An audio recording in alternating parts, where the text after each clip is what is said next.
ኤፍራታ ካሰበችው በላይ ነገሮች እየተወሳሰቡባት ነው። ያፌት ገና ስራ ሳትጀምር ወረቀቶችን አምጥቶ አስፈረማት። አቤል ያፌት በሌለበት ቤቱን ፈትሾ የሴቶችን ፎቶ አንድ ባንድ አገኘው።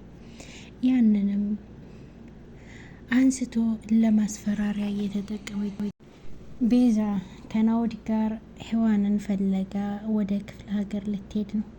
ይህንንም ለጽዮን ለመናገር ፈርታለች። ምን ብዬ ልናገር? ናታን እስከ ዛሬ ለምን ትዝ አላለችሽም ይለኛል ብላ ስጋት ይዟታል። ገኒ እንግዲህ ቢኒም ዳጊም በሌሉበት ጉሊት ሄዳ አቤል እያናገራት እያለ ዳጊ ሰማ። ናታን ጽዮን ራሷን ልታጠፋ ነበር ብሎ ቢኒ ሲነግረው በሩጫ ወደ ቤት ሄደ። ቤትም ገብቶ እየጮኸ ሲጣራ ሰውየው ያማዋል እንዴ ትላለች ወይዘሮ ሉሊት።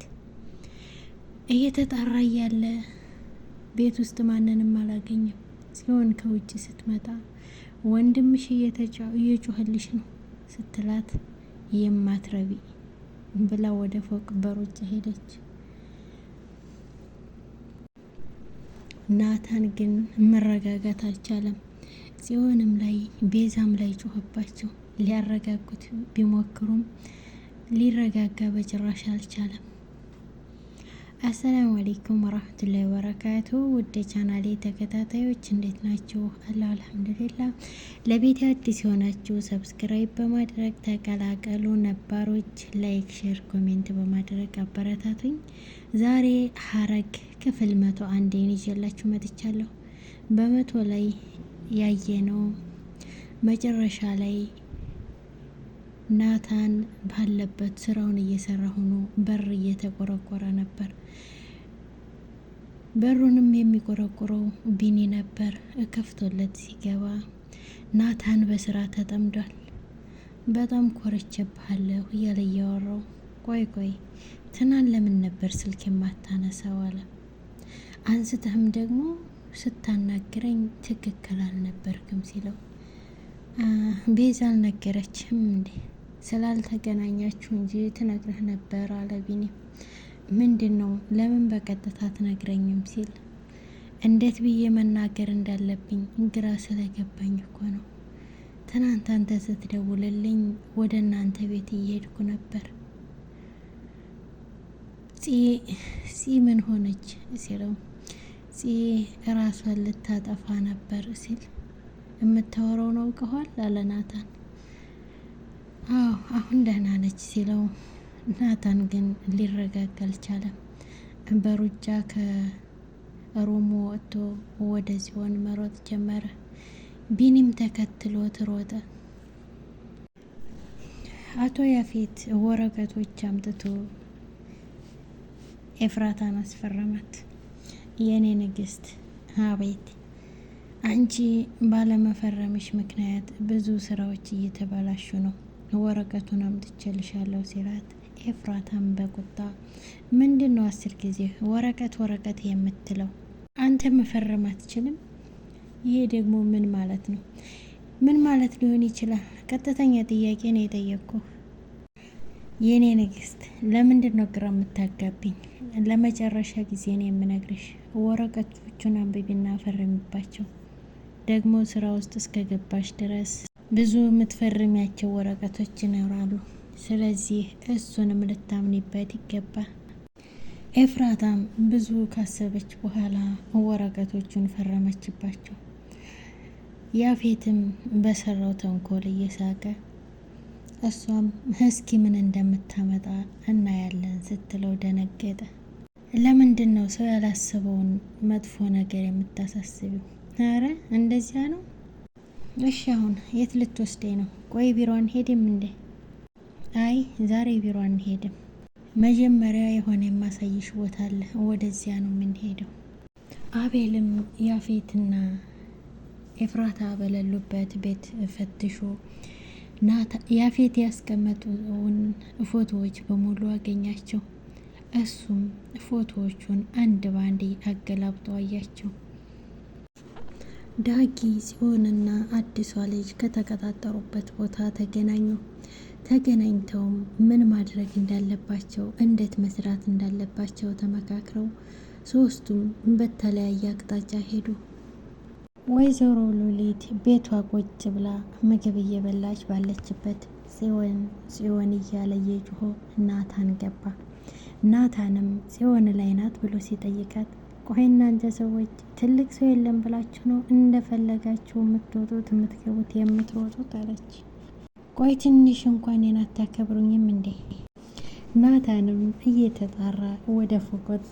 ቢኒ ተከትሎ ስለነበር ወይዘሮ ሉሊትን ናታንስ ወደ ላይ ወጥቶ ነው ሲላት፣ አይ አይደለም ቀሚሴ ውስጥ ደብቄው ነው። እኔ ስታዩኝ ጥበቃ መስላችኋለሁ እንዴ? ጽዮንም ከውጭ ስትመጣ ወንድምሽ ጽዮን እያለ እንደ ብድዬ አድርጎት ወደ ላይ ወጥቶልሻል አለቻት። ጽዮንም ወንድሜ ብላ የለበሰችውን ልብስ ሶፋ ላይ ጥላ ወደ ፎቅ እየሮጠች ወጣች። ናታንም ፎቅ ቤዛ ላይ ይጮኻል። ቤዛም ላስረዳ ስትለው አሁን ምንም ነገር ልሰማሽ አልችልም። በፊት ነበር መናገር የነበረብሽ። ቢኒ አንድ ጊዜ ትወጣለን ናቱን ለብቻው ላናግረው ስትል እና ቢኒም ሊነሳ ሲል ቁጭ በላለው። ቤዛ ምንም ነገር ልትደብቂ ትችያለሽ፣ በእህቴ ነገር ግን የመደበቅ መብቱ የለሽም እያለ ጮኸባት። ቤዛም በጣም ተናዳ ስለነበረ ቆይ እስኪ እዚህ ቤት ውስጥ የታለህና ነው የምነግርህ? ቆይ እዚህ ቤት አድረህ ታውቃለህ? የት ፈልጌ ነው የምነግርህ? ወይንስ ስትፈልግ ለምትዘጋው ስትፈልግ ለምትከፍተው ስልክ ላይ ደውዬ ነው የምነግርህ? እንዴት አድርጌ ነው የምነግርህ? ብላ ቤዛም ተናግራ ልትወጣ ስትል ጽዮን ገባች። ናታን ጽዮን ላይ ጮኸባት። ጽዮንም በቃ ለብቻ ላናግረህ አለችው። ቢኒ ሲወጣ ውሸት እንደነበር ነገረችው። ይበልጥ ተናደደ። ቢኒ ይሄን ነገር ያውቃል አላት። አያውቅም፣ ባያውቅ ነው የሚሻልሽ። ገኒ ዛሬ ስራውን ጀምራለች። ገኒ ጉሊት ወታ እየሸጠች ባለችበት ዳጊ ደወለ። የት ነሽ ሲላት እዚሁ ነኝ፣ የሆነ ጉዳይ ገጥሞኝ ወጣ ብዬ ነው። ምን አይነት ጉዳይ? የሆነ ጉዳይ እያለች ስትል አቤል መጣና የዳጊ እናት ጉሊት ጀመርሽ ሲል ሰማ ዳጊ። ጉሊት ብሎ ዳጊም ስልኩን ትቶ እየሮጠ ወደ ገኒ ሄደ። አቤልም ወይዘሮ ገነት እኔ ከልጅሽ ጋር ነው የምኖረው፣ ልጅሽ ስላንቺ አውርታ አትጠግብም ሲላት እውነትህን ነው ከልጅ ጋር ነው የምትኖረው ብላ ስትለው አዎ ስላንቺ አውርታ አትጠግብም፣ ሂድ እዛ ቀጣፊ የማምንህ ይመስልሃል ባንተ ወሬ ምን ትላለች ብሎ ጥሏት ሄደ። ገኒም ሁለት ልብ ሆነች። እውነቱን ይሆን? እውነት ከልጅ ጋር ይሆን የሚኖረው? ቢሆንስ ደግሞ እያለች ግራ ተጋባች። ዳጊ ደውሎ ለቢኒ ገነት ስራ እንደጀመረች ሲነግረው ቢኒም ደንግጦ እየሮጠ ወጣ። ሉሊት ሀሬ የዚህ ቤተሰብ ጠቅላላ በቃ አበደ ማለት ነው። ቆይ ሁሉም እየተነሳ መሮጥ አንድ ደህነኛ ሰው የለም፣ ጤነኛ ይጥፋ ትላለች። ናታን ቤዛን ይቅርታ ቢጠይቃት ቤዛም እንደፈለግ ከተናገርክ በኋላ ይቅርታ ትጠይቀኛለህ ብላ ይቅርታውን ሳትቀበል እትተው ሄደች። ጽዮንም ተረጋጋ ወንድሜ ስትል ወይዘሮ ሉሊት ተረጋጊ እቴ ተረጋጋ ወንድሜ ትባባላላችሁ አይደል? እናንተ እሷን ታቃጠላችሁ በኋላ ማንም የላትም ብላችሁ ነው አይደል? እኔ ያለሁላት አለች። ሉሊት አትሞጣሞጪ፣ ቢኒያም የት ሄዶ ነው? እኔ ምን አቅለታለሁ? መርዶ እንደተረዳ ሰው ነው እየሮጠ የወጣው መርዶ። ይህንን ተናግሮ ናታንም እየሮጠ ወጣ። አዎ ሄድለት ብላ ወደ ቤቷ ተመለሰች። ሉሊትም ጽዮንም ቤዛን ልታረጋጋ ወደ ክፍል ገባች። ቤዝ ቆይ ለምን እንደዚህ ትሆኛለሽ? ወንድሜ ምን ያክል እንደሚወደኝ ታውቂ የለ? ቢወድሽስ እኔ አልወድሽም?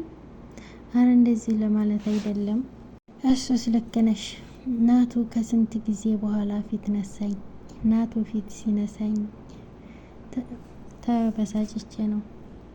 ናቱ ሲናደድ ማየት አልፈልግም። የት ሄድሽ ቤዝ? ቆይ ያን የመሰለ ልጅ አስቀምጠሽ መቼም እስካሁን ወንድሜን አፈቅረዋለሁ አትይኝም?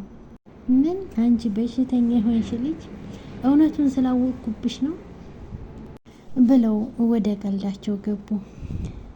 ቤዛ ወደ ክፍለ ሀገር ሔዋንን ፍለጋ ልትሄድ ሻንጣ አዘጋጅታለች። ይህንንም ጽዮን ጠየቀቻት። አይ የትም አልሄድም ብላ ግን ደበቀች። መናገር አልፈለገችም። ወይዘሮ ትዝታ የተላኩላትን እቃዎች እያየች እያለ ናኦድ ከክፍል ወጣ። እሷም ደበቀችው።